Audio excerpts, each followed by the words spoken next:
Salut, c'est Cyril, je te rejoins à nouveau pour te parler de livres. On va parler aujourd'hui plus particulièrement d'un intellectuel, en tout cas d'un auteur, et on va parler de René Barjavel.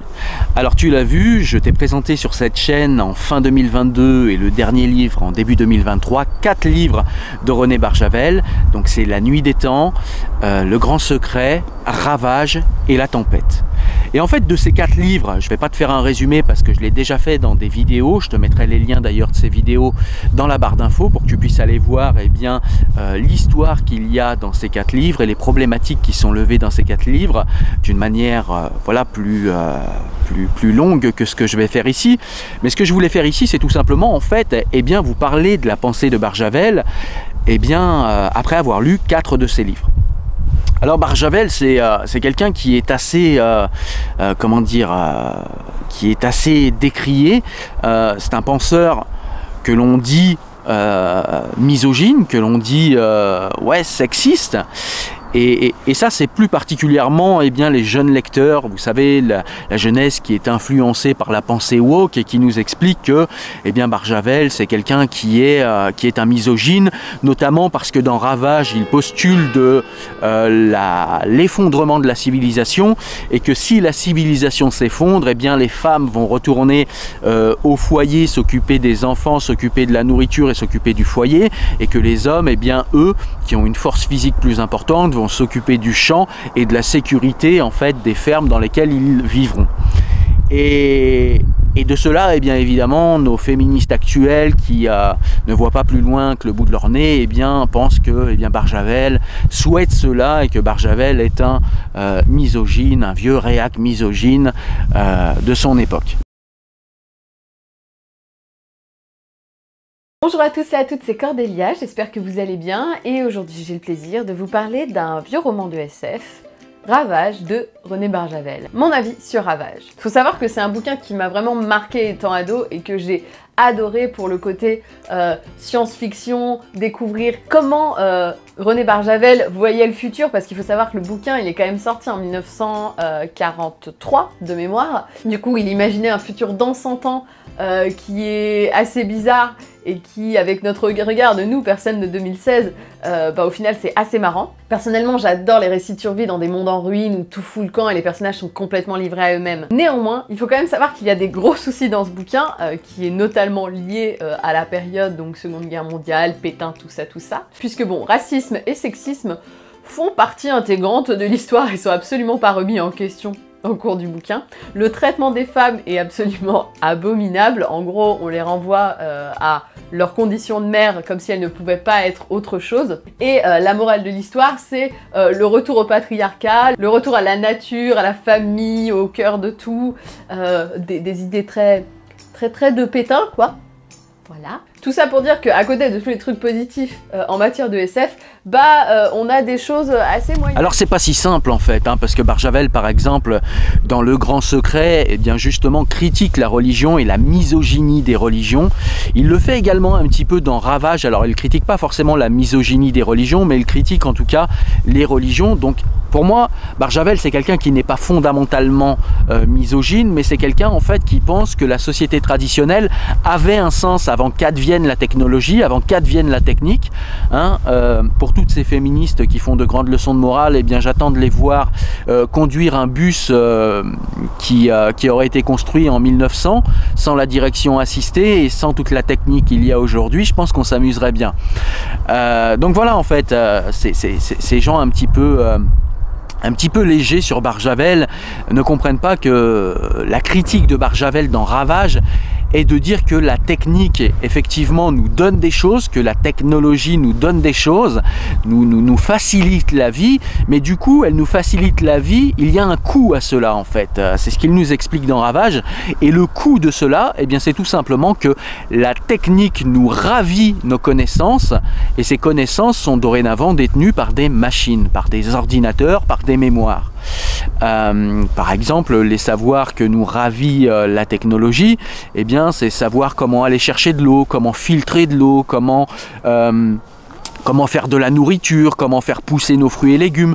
Tout ça est maintenant fait dans des espèces de grandes fermes-usines et en l'occurrence dans Ravage, dans le livre, eh bien, tout ça est fait directement dans des usines industrielles, c'est-à-dire que eh bien, les fruits et légumes ne sont même plus produits dans la terre. Et il nous dit en gros, la critique de Ravage, c'est tout simplement de nous dire que si on va trop loin avec la technologie et si on va trop en avant avec la technologie, eh bien, la technologie risque de nous voler tous nos savoirs et si jamais elle s'effondre, ça nous rend très dépendants en fait de la technologie parce que si jamais elle s'effondre, eh bien nous n'aurons plus les savoirs impérieux pour notre survie, c'est-à-dire faire pousser nos fruits et nos légumes et faire du pain, enfin bref ces choses-là.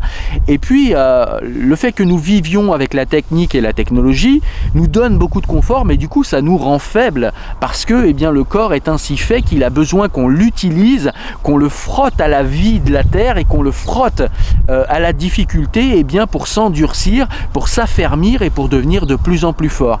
Et donc eh bien, moins nous avons de relations avec la terre et moins nous avons à lutter et plus nous sommes rendus faibles. Et voilà, c'est ce danger qu'essaye de mettre en avant dans Ravage eh bien, René Barjavel. Et donc il a une critique en fait de la technologie qui est déclinée dans chacun de ses livres. Dans le grand secret, eh bien, par exemple, la problématique qui est levée, c'est tout simplement de nous dire que si un jour on découvrait l'immortalité, eh bien, il y a des impensés en fait autour de l'immortalité. Parce que si nous découvrons l'immortalité, et imaginons, comme c'est le cas dans son livre, que l'immortalité soit un virus que l'on découvre, eh bien, dans ce cas-là, eh bien, l'immortalité va se répandre sur toute la Terre.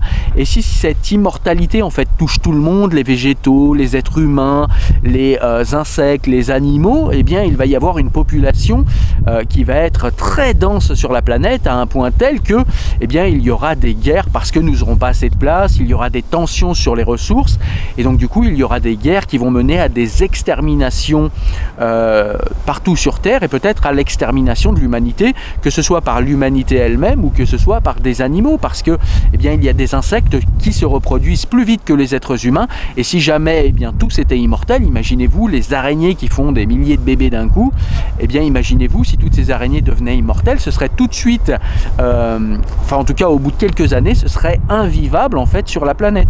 Si la civilisation continue à marcher comme elle le fait, elle va se casser la gueule. J'en suis toujours intimement persuadé. La civilisation court à sa perte. C'est le cri d'alarme de René Barjavel, un auteur renommé pour ses romans d'anticipation et de science-fiction. En 1971, il estimait avec gravité que la vérité première, la vérité la plus grave, et malheureusement le fait le plus difficile à combattre, que le malheur de l'humanité, c'est d'être trop nombreuse.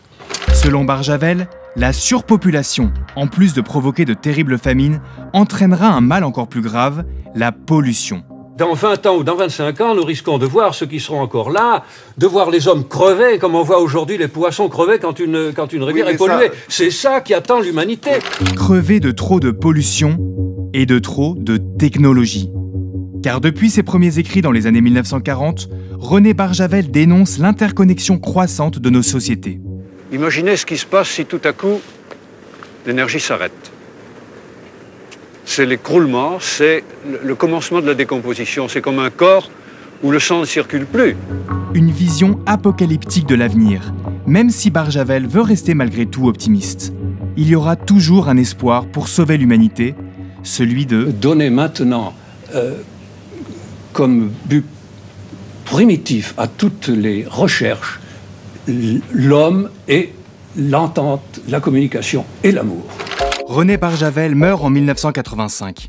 Ses thèmes de prédilection restent plus que jamais d'actualité, à l'heure où les questions écologiques et technologiques occupent le centre du débat. Et puis dans les autres livres, par exemple dans La Tempête, eh bien, il nous met en garde contre le fait que eh bien, nous avons un petit peu au fond de nous-mêmes cette espèce d'intuition qu'on nous colle dans le cerveau depuis qu'on est enfant, que si un jour on arrivait à éteindre toutes les guerres dans le monde, eh bien, l'humanité vivrait d'une façon apaisée et que tous nos problèmes disparaîtraient.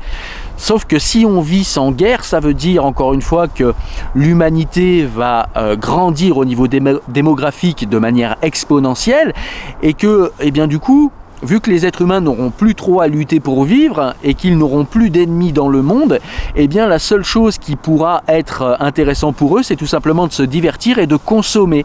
Et plus on consomme et plus c'est néfaste pour l'environnement, on le sait, plus c'est néfaste pour la Terre, plus c'est néfaste pour l'environnement dans lequel on vit. Et en fait, il nous met en garde contre ça, c'est-à-dire que on vit aujourd'hui des temps où il y a la guerre, et certes la guerre est terrible, la guerre tue des enfants, tue des femmes, tue des innocents, tue des civils, tue aussi beaucoup de militaires dans des conditions qui sont vraiment horribles, mais en même temps, s'il n'y avait plus de guerre, eh bien il n'y aurait plus de moyens de s'affermir, d'être fort, il n'y aurait plus cette compétitivité autour de la technologie, parce que eh bien, nous n'aurions pas besoin, en fait, nous aurions peur de la concurrence d'aucune nation, puisque de toute façon, nous ne serions plus jamais en guerre. Et donc, du coup, eh bien, l'humanité grandirait au niveau démographique de manière exponentielle et n'aurait plus trop de sens dans sa vie, si ce n'est consommer, se divertir. Cela abîmerait la planète, et pour ne pas abîmer la planète, eh bien, on rechercherait de nouvelles technologies. Mais il y a une autre problématique qui est montrée dans ce livre, c'est que en fait chaque nouvelle découverte vient régler un problème que posait une technologie, mais en créant d'autres problématiques. Pareil, allez voir en vidéo ce que je vous ai mis comme lien pour aller voir quelles sont de manière plus fine les problématiques levées dans ce livre. Mais voilà, ce sont les problématiques en fait qui sont levées dans La Tempête. Et en fait, ce que je voulais dire, c'est que dans tous ces livres, René Barjavel en fait nous met en garde contre la technique, la technologie, et contre ce qu'on appelle aujourd'hui la modernité, le progrès, qui est surtout un progrès technique où on ne parle pas beaucoup d'éthique et où on ne se projette pas en fait pour comprendre eh bien quelles vont être les problématiques levées par les technologies que nous utilisons aujourd'hui, ou voir les technologies après lesquelles nous courons, comme par exemple aujourd'hui, on le sait, des entreprises comme Google ou des gens comme Elon Musk courent après l'immortalité, mais on n'a absolument pas pensé ce qu'il se passerait si un jour en fait on arrivait en fait à rendre les êtres humains immortels, ou plutôt amortels, c'est-à-dire que les gens pourraient mourir mais en cas de guerre ou d'accident, mais en tout cas d'eux-mêmes en fait leur corps ne se dégraderait plus et du coup nous deviendrions immortels. Donc voilà, il y a des gens aussi un petit peu feignants que j'ai vu sur internet, un petit peu intellectuellement paresseux, qui nous disent que Barjavel en fait est pétiniste parce que eh bien il nous parle de travail, de patrie, de famille. Bon, encore une fois, je pense que c'est des gens qui n'ont lu que Ravage, hein, parce que dans les autres livres il ne met pas forcément en exergue ou en valeur la famille. Par contre, c'est vrai qu'il met en valeur la France. Est-ce qu'on est tout de suite d'extrême droite? Est-ce qu'on est tout de suite pétiniste quand on met en valeur le pays et la nation dans lequel on vit, ce pays et sa nation qui nous ont tout donné pour nous développer? Voilà, on est dans une ère, une ambiance un petit peu woke, un petit peu voilà, avec des gens qui ne pensent plus beaucoup. Non, Barjavel n'est pas pétiniste. Non, Barjavel ne déplore pas forcément le monde tel qu'il était avant. Il met simplement en garde contre la technologie, et il met en garde aussi contre la destruction des familles et contre l'affaiblissement des êtres humains à cause de la technique et à cause des technologies, et du fait, comme je l'ai dit tout à l'heure, eh bien que nous perdons des savoirs ancestraux. Nous perdons des savoirs traditionnels qui sont pour nous quand même des savoirs qui sont impératifs pour notre survie si un jour la technologie venait à s'effondrer pour X ou Y raison. Voilà. Donc je voulais parler comme ça rapidement de Barjavel. Moi, ce que je peux vous dire, c'est qu'il faut impérativement lire Barjavel. C'est vraiment un auteur qui est intéressant, surtout dans la société d'aujourd'hui où les dystopies qu'il imagine eh bien, commencent à prendre forme dans la société actuelle. Et donc du coup, eh bien, il lève des problématiques auxquelles nous ne pensons pas encore aujourd'hui, et qui sont des problématiques au niveau moral, éthique, mais même au niveau rationnel, qui sont des problématiques fondamentales. Voilà, en tout cas j'espère que j'ai pu vous convaincre qu'il faut absolument lire René Barjavel, que René Barjavel n'est absolument pas misogyne, qu'il n'est pas pétiniste non plus, et qu'il a fait des dystopies intéressantes pour notre réflexion aujourd'hui. Voilà, je vous dis à très bientôt, et si vous avez aimé cette vidéo comme d'habitude, n'hésitez pas à la liker, n'hésitez pas également à la partager si vous voulez faire connaître eh bien, les livres de Barjavel et la pensée de Barjavel à d'autres personnes, et puis n'hésitez pas également à participer financièrement si vous voulez avoir de plus en plus de vidéos. Moi je vous dis à très bientôt, salut!